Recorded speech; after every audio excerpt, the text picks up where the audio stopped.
자, 올 한 해 우리는 하나님을 누리는 교회라는 주제로 우리 한 해의 주제를 삼고 또 노력하고 있습니다. 예배를 통해서 하나님 만나고 누리며 또 말씀을 통해서 하나님 뜻 알아가고 또 하나님을 알아가고 또 그리고 삶 속에서 어떻게 하면 하나님이 기뻐하시는 삶의 모습을 가질까, 좋은 습관, 그리고 하나님과 어떻게 하면 동행할까, 이런 것들을 가지고 애쓰고 있습니다. 여러분, 주제대로 좀 하나님을 누리며 살고 계신 것 같으십니까? 아닌 것 같으십니까? 이렇게 점검해보면 쉽게는 이렇게 생각할 수 있을 것 같습니다. 내가 예전보다 올 한 해 살아가면서 삶에서 하나님 생각하는 시간이 조금이라도 더 많아졌으면 좋은 방향으로 나가고 있는 거고, 또 내가 삶에 살아가는데 하나님의 자리가 이전보다 조금 넓어졌다 하는 마음이 들면, 예를 들면 내가 선택하는 선택을 할 때에도 하나님 기뻐하시는 선택을 조금이라도 더 하게 되고 하는 그런 우리 삶에 하나님의 영역이 조금이라도 더 넓어졌다 싶으면 잘 가고 있는 겁니다. 근데 그게 조금 안 됐다 그래도 실망하지 마시고 오늘부터 또 잘하면 됩니다. 예배 때 하나님, 제가 어떻게 하면 하나님 만날 수 있을까요? 어떻게 하나님 뜻 알 수 있을까요?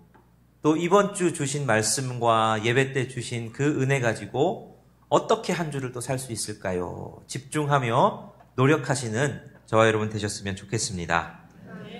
자, 여러분 오늘 아침에 나오실 때 다들 거울 한 번씩 보고 나오셨습니까? 예. 주로 언제 거울 보십니까? 세수할 때 많이들 보시고, 남자분들은 이제 면도할 때 많이 보시기도 하고, 여자분들은 당연히 이제 화장할 때 거울 많이 보시죠.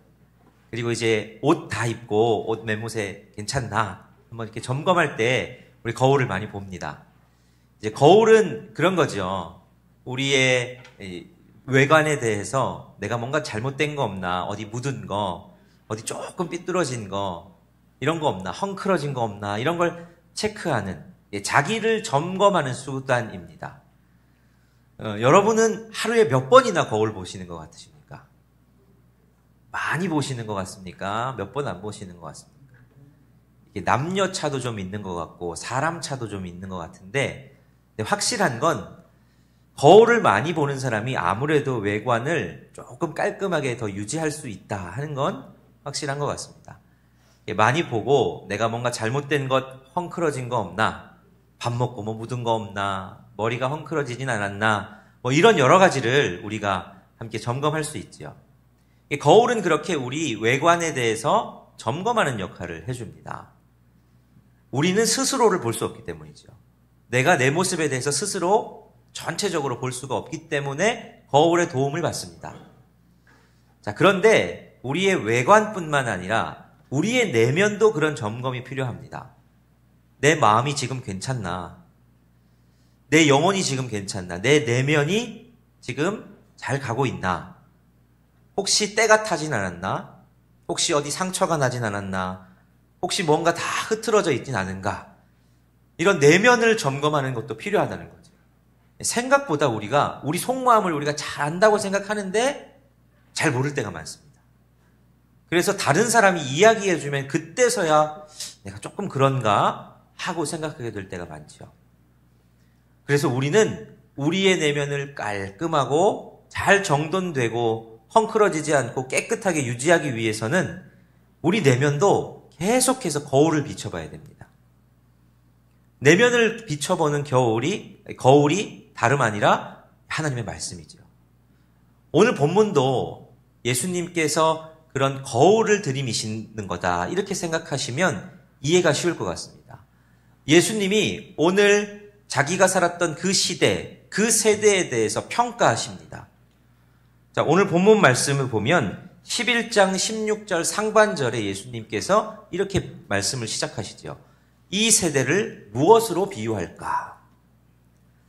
이 세대에 대해서 설명하고 깨닫게 하고 싶은데 어떤 비유를 들면 너희가 깨닫겠느냐 하시며 말씀을 시작하시는 겁니다. 그러니까 거울을 들이미시는 겁니다. 야, 너희 세대는 이런 세대야 라고 예수님이 진단을 해주시는 거죠. 예수님 말씀이라는 거울을 통해서 그 세대를 보는 겁니다. 근데 이게 단순히 그 세대를 보는 게 아니라 오늘 우리에게 주시는 말씀으로 우리를 거울을 비춰주시는 예수님의 말씀이다. 이렇게 생각하시면 오늘 말씀이 우리에게 적용이 되지 않을까 싶습니다.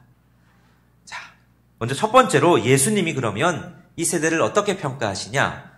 예수님은 피리를 불어도 춤추지 않는 세대다. 이렇게 말씀하십니다. 피리를 불어도 춤추지 않는 세대. 오늘 본문에 이렇게 기록이 되어 있습니다. 16절과 17절 말씀인데요. 우리 같이 한번 읽어보겠습니다. 시작.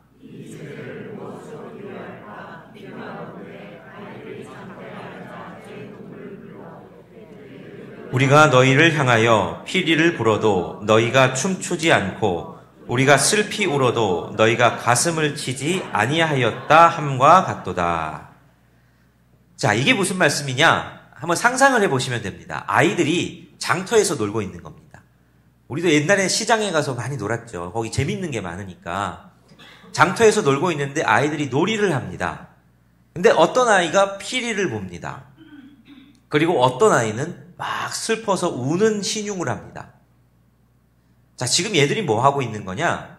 그 당시에 결혼 예식과 장례 예식을 흉내내고 있는 겁니다. 우리로 치면 소꿉놀이 하는 거죠. 그 당시 사람들이 늘 흔히 하던 결혼 예식과 장례 예식을 흉내내면서 놀고 있는 겁니다. 결혼 예식은, 이스라엘 결혼 예식은 이제 정혼 기간 이전에 먼저 혼인 예식을 이제 한 일주일 정도 혼인 잔치를 벌입니다.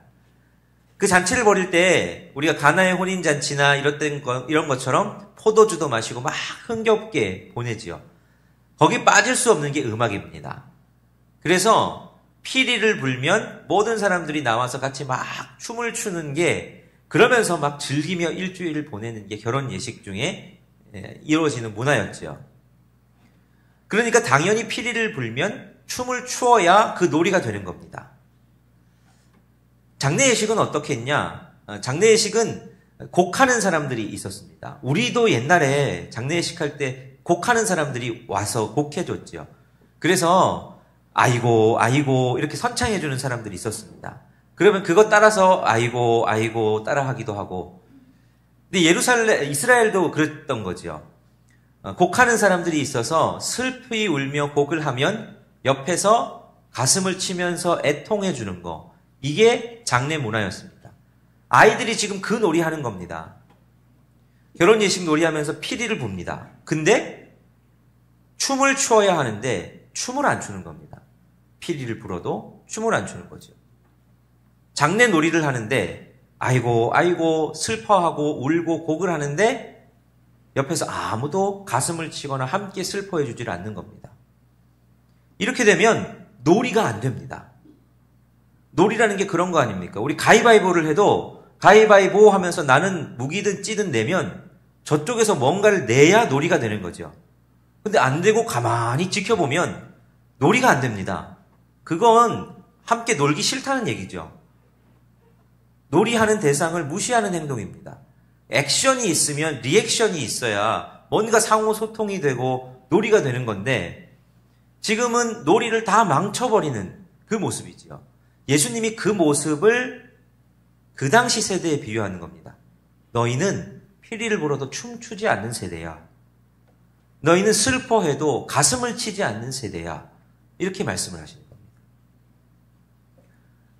이게 무슨 뜻이냐면 예수님께서 이 땅에 오셨습니다. 하늘의 보좌를 버리시고 이 땅에 오셔서 하나님 말씀 증거해 주십니다. 수많은 기적을 베푸십니다. 너희가 이렇게 해야 된다 알려주시고 그들을 초청하시고 그렇게 사역하시는데 호응하지 않는 겁니다. 당시 종교 지도자들, 바리새인들 예수님의 말씀에 호응하지 않고 오히려 예수님을 비판하고 오히려 예수님을 무시하고 예수님을 따르지 않는 겁니다. 아무리 기적을 행하고 해도 그들이 아무 호응이 없는 거죠. 이게 우리의 모습일 수 있습니다. 하나님의 말씀이 선포되고 하나님께서 여러분 가운데 삶에서 여러분에게 뜻을 알려주시고 수많은 은혜로 여러분들 가운데 베푸시는데 아무 반응이 없는 거죠. 하나님께서 여러분에게 이렇게 살라 저렇게 살라 말씀해 주신 것들을 여러분 기억나시는 게 한두 가지겠습니까? 머리로 아시는 게 한두 가지겠습니까? 근데 아무리 그렇게 하나님 말씀하셔도 반응하지 않는 세대라는 겁니다. 하나님 말씀대로 살려는 반응 없고, 내가 어떻게 하면 주님과 더 교제하고 할 수 있을까에 대한 반응이 없는 세대, 호응하지 않는 세대, 그걸 예수님께서 딱 꼬집으시는 겁니다. 그러면서 그들에게 너희는 이런 세대다 말씀하시는데, 오늘 우리에게도 거울을 들이미시는 거죠. 너희는 어떤 세대냐? 너희는 하나님의 말씀이 너희에게 들려지고 하나님의 뜻을 너희가 깨닫게 될 때 너희는 그것에 응답하고 반응하는 세대냐? 우리에게 묻고 계신 겁니다. 자, 두 번째로 예수님께서 이 세대를 어떻게 진단하시냐면 너희는 남을 비난하기 좋아하는 세대다. 이렇게 말씀하십니다. 그 세대에 대해서 이렇게 꼬집으시는 거죠. 자, 우리 18절과 19절 말씀 같이 한번 읽어보겠습니다. 시작. 요한이 와서 먹지도 않고 마시지도 아니하며 그들이 말하기를 귀신이 들렸다 하더니 인자는 와서 먹고 마심에 말하기를 보라 먹기를 탐하고 포도주를 즐기는 사람이요 세리와 죄인의 친구로다 하니 지혜는 그 행한 일로 인하여 옳다함을 얻느니라. 자, 예수님께서 공생의 사역을 시작하시기 전에 예수님의 사역, 예수님의 길을 준비한 사람이 있었죠. 그게 바로 세례 요한입니다. 세례 요한은 광야에서 외치는 자의 소리라는 별명을 가진 사람이죠. 이 사람이 참 훌륭한 분인데요. 근데 이 사람의 삶이 굉장히 독특합니다. 자, 이 사람이 주식으로 뭘 먹었느냐? 메뚜기와 석청을 먹었습니다. 주로 그럼 어디서 지냈느냐? 광야가 그의 집이었습니다. 옷은 어떻게 입고 다녔느냐? 낙타털로 된 옷, 그리고 가죽띠를 띠고 다녔습니다. 이건 굉장히 그 당시에 보면 저 사람은 뭔가 싶을 정도로 이상한 모습이죠. 그 당시 사람들이 일반적으로 먹는 음식, 일반적으로 거주하는 장소, 일반적으로 입는 옷이 아닌 굉장히 독특한 그런 모양을 하고 다녔습니다. 그 사람들이 보기에는 세례 요한이 이상해 보이죠. 그러니까 뭐라 그랬느냐? 뒤에서 세례 요한을 비난하는 사람들이 귀신 들린 사람이라고. 저 사람 이상한 사람이라고, 귀신 들렸다. 평범하지 않지 않습니까? 그러니까 그렇게 이야기한 거죠. 자, 그런데 예수님이 오셨습니다. 예수님은 요한과는 달랐습니다. 예수님은 그들이 먹는 똑같은 음식을 먹고 그들이 입는 똑같은 옷을 입고 그들이 거하는 그 집에 거했습니다. 그런데 그 모든 사람들과 거할 때 세리와 죄인들과 함께 먹기도 하셨죠. 함께 식탁 교제를 나누기도 하셨습니다. 그러자 사람들이 예수님에 대해서는 이번엔 뭐라고 하느냐? 저 사람 먹고 마시기를 탐하는 사람이라고. 그리고 죄인들과 함께 하는 사람이라고. 그렇게 예수님을 비난했습니다. 자기들과 다른 거 먹고 다른 거 입고 다른 데서 지낸다고 세례 요한은 귀신 들린 사람이라고 비난하더니 자기들과 똑같은 거 먹고 마시고 입고 그리고 죄인들과 함께 먹고 마시고 그들을 위로하고 치유하고 했다고 해서 저 사람은 먹고 마시기를 탐하는 사람이라고, 탐욕이 많은 사람이라고, 그리고 죄인들과 함께하는 사람이라고 예수님을 비난합니다. 이들은 자기 기준에 조금이라도 어기어지면, 마음에 안 들면 그냥 사람을 비난하는 겁니다. 자기에게 이익이 되지 않고 자기의 기준과 맞지 않으면 그걸 불편하게 여기는 거죠. 그러면서 다른 사람들을 깎아내림으로 자기는 괜찮은 사람, 정당한 사람. 다른 사람들을 깎아내리는 심리가 보통 그렇습니다. 저 사람은 이상한 사람이고 나는 괜찮은 사람이 되는 그 마음이 있죠. 이 세대가 그런 세대였다라는 겁니다. 우리가 여러분 보통 그런 생각 가지기 쉽습니다. 내 기준과 내가 살아온 여러 환경에서 쌓여진 내 가치관과 다르면 그것에 대해서 잘 받아들이지 않고 비난하고 그것에 대해서 우리가 딱 쳐내고 선을 긋는 모습들이 우리에게 있죠. 어떤 목사님께서 쓰신 글을 봤는데 이 목사님이 참 많이 목회하면서 상처도 받고 고생하셨다는 게 이 글을 통해서 짐작이 가능했습니다. 여러분 한번 들어보시죠. 목사가 젊으면 경험이 부족하다고 해서 불안해하고 늙으면 시대에 맞지 않고 희망이 없다고 한다. 목사가 잘생기면 제비 같다, 위험하다고 하고 못생기면 품위가 없다고 틀렸다고 한다. 자식을 많이 낳으면 무절제한 사람이라고 하고 아들만 낳으면 욕심 많다 하고 딸만 낳으면 기도해서 그 응답도 못 받느냐고 한다. 이건 요즘은 조금 다른 것 같습니다. 목사가 부잣집을 신방하면 잘난 사람과만 어울린다고 하고 또 목사가 좋은 집에 살면 사치한다 하며 좋지 않은 집에 살면 축복도 받지 못한다고 한다. 좋은 차를 타면 장로님들, 교인들에게 사랑을 받지 못한다고 한다.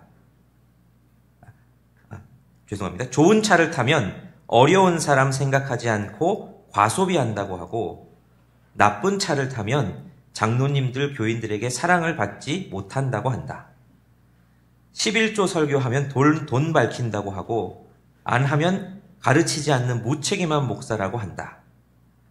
가르치고 책망하면 냉정하다고 하고 지적하지 않으면 정의롭지 않다고 한다. 여러분 굉장히 이제 많이 좀 과장한 것 같이 들리시죠?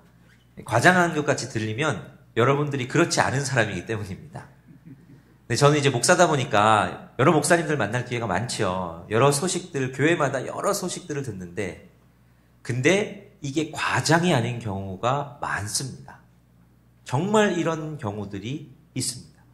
이런 상처받으신 목사님들이 진짜로 존재하시더라 하는 걸 제가 경험으로 압니다. 여러분 그래서 목사님들이 교회에서 참 조심스럽게 행동들을 하십니다.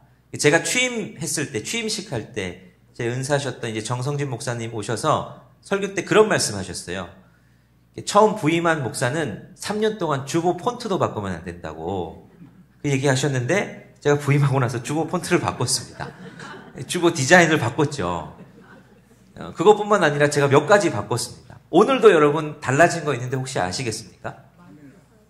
예, 여기 뒤에 이 옆에 스피커가 생겼습니다. 그리고 여러분 카메라도 전부 다 바뀌었습니다. 목사가 바꾸면 안 되는데 강대상도 양쪽으로 있던 게 중앙으로 오기도 했고 그렇죠.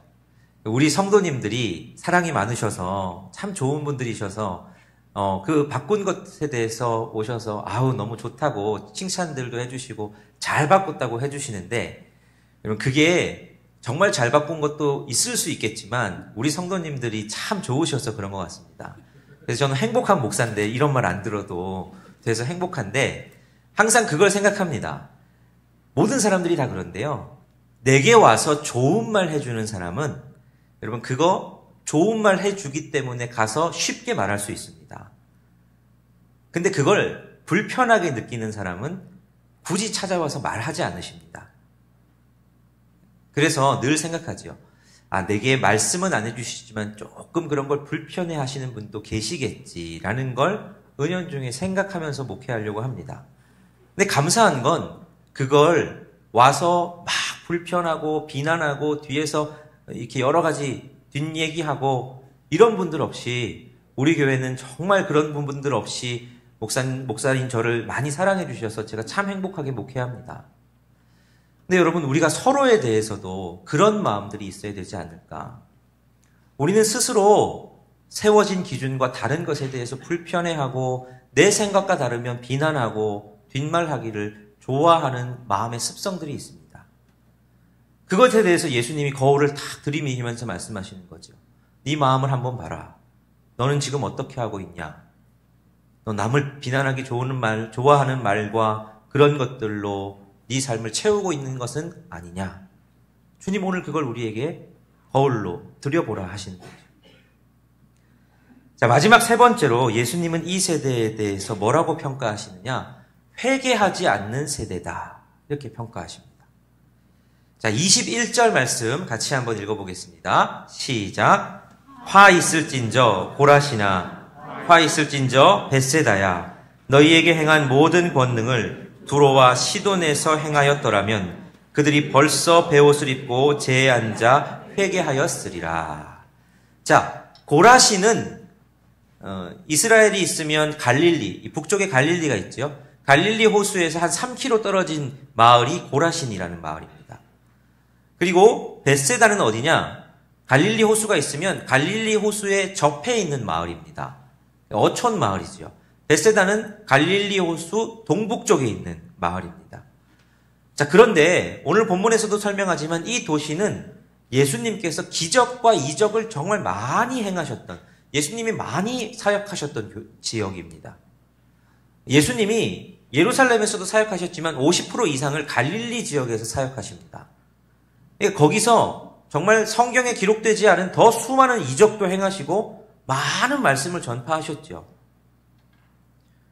자, 그렇다 그러면 예수님이 그만큼 기적도 많이 행하시고 사역도 많이 하시면서 사람들과 만나셨다면 그 사람들이 좀 회개하고 깨닫고 돌아와서 복음을 믿어야 되는 거 아니겠습니까? 근데 그들에게 정말 열매가 없습니다. 예수님이 그래서 뭐라고 하십니까? 내가 너희에게 행했던 그 기적을 두로와 시돈은 이방 민족이거든요. 내가 거기서 행했다면 그들이 지금쯤 다 회개하고 돌아와서 하나님 앞에서 죄를 뒤집어 쓰고 회개했을 거라고 예수님 그렇게 말씀하십니다. 그러니까 너희는 정말 회개하지 않는 세대구나. 오병이어 보십시오. 보리떡 5개와 물고기 2마리로 장정만 5,000명을 먹이십니다. 이 놀라운 기적 아닙니까? 거기에 많게는 그럼 2만 명 정도 되는 사람이 있었다는 건데, 여러분 그 사람들이 보리떡 5개와 물고기 2마리로 오병이어 기적을 경험하고 결과는 어떻습니까? 다시 예수님 다 떠나갑니다. 그 기적과 그 능력을 경험했음에도 불구하고 자기들이 죄인인 줄, 복음을 믿어야 되는 줄 깨닫지 못하고 다시 다 떠나가는 거지. 그래서 예수님 거울을 들이밀며 너희 회개할 줄 모르는 세대다 말씀하시는 겁니다. 우리는 어떨까요? 여러분, 우리가 받은 은혜가, 지금까지 살며 받은 은혜가 얼마나 많겠습니까? 예배를 얼마나 드렸을 것이고 은혜의 자리에 얼마나 거하며 하나님이 내게 깨닫게 해주신 은혜가 얼마나 많았습니까? 내 삶의 고비마다 건강의 어려움, 사업의 어려움, 관계의 어려움, 마음의 어려움 당할 때마다 하나님이 그 모든 것들을 지나가게 해주신 은혜가 얼마나 많았습니까? 여러분, 그런데 그 은혜를 다 기억하고 회개하고 하나님 앞에 정말 내가 죄인인 걸 날마다 깨닫고 감사하고 그러고 살고 계십니까? 여전히 우리는 우리의 모습을 볼 줄 모르고 그 은혜 다 흘려버린 건 아닙니까? 요한계시록 3장 16절 17절에 이렇게 말씀하십니다. 내가 이같이 미지근하여 뜨겁지도 아니하고 차지도 아니하니 내 입에서 너를 토하여 버리리라. 내가 말하는 나는 부자라 부유하여 부족한 것이 없다 하나 내 곤고한 것과 가련한 것과 가난한 것과 눈먼 것과 벌거벗은 것을 알지 못하는도다. 주님이 너는 너 스스로를 알지 못한다 말씀하십니다. 네가 차갑고 뜨겁고 그렇지도 않고 네가 지금 어떤 상태인지 너는 알지도 못하는구나. 주님 그렇게 책망하시는데 혹시 그게 우리의 모습은 아닐까? 오늘 예배에 나와서 거울로 예수님의 말씀을 통해서 우리를 들여다보는데 이게 우리의 모습은 아닐까 하는 점검을 우리가 해봐야 되는 거죠. 나는 주님 앞에 은혜의 말씀이 선포되고 주님 나에게 이렇게 하라, 이렇게 살길 원하신다 말씀하시는데 내 삶은 전혀 그것과 호응하지 않는 세대. 내가 주님 앞에 주님께서 이런 은혜들을 여러 가지 것들을 주셨는데 나는 내 기준에 맞지 않는다고 비난하고 아니면 전혀 회개하지 않는 그런 세대는 아닐까. 오늘 우리가 주님의 말씀에 비추어 우리 스스로를, 우리의 영혼과 내면을 점검하기를 주님이 원하신다 하는 겁니다. 그렇게 보면 우리의 내면에 묻은 때와 얼룩들, 상처난 것들과 흐트러진 것들이 보입니다. 그때 주님은 우리에게 소망을 주시지요. 주님 그렇게 거울만 비춰놓고 끝내시는 것 아니라 우리를 회복시키십니다. 오늘 읽지 않았지만 본문 이어지는 본문 28절을 보면 이렇게 기록하고 있습니다. 수고하고 무거운 짐진 자들아 다 내게로 오라. 내가 너희를 쉬게 하리라. 나는 마음이 온유하고 겸손하니 나의 멍에를 메고 내게 배우라. 그리하면 너희 마음이 쉼을 얻으리니 이는 내 멍에는 쉽고 내 짐은 가벼움이라 하시니라. 주님은 우리에게 거울을 비춰보면서 너희가 이런 상태란다 말씀하시고 나서는 너희 내게로 나와라. 내가 너희의 묵은 때들과 얼룩을 상처난 것들을 만지고 깨끗하게 하고 정돈시켜 줄 거란다. 너희의 무거운 짐을 다 내게 내려놓아라. 내가 너희를 쉬게 할 거란다. 주님은 오늘 우리에게 그렇게 말씀하고 계십니다. 주님은 우리를 변화시키기를 원하십니다. 열매 없던 삶을 우리에게 열매 맺는 삶으로 변화시키기를 원하시는 거죠. 오늘 이 말씀이 여러분들에게 거울 되시면 좋겠습니다. 그래서 한 주를 살아가는 동안 여러분을 계속해서 들여다보는 말씀이 되면 좋겠습니다. 그래서 내 말을 바꾸고 내 행동을 바꾸고 내 삶의 선택들을 바꾸고 내 생각과 내면을 바꾸는 그 은혜가 있는 한 주가 되시기를 간절히 소원합니다.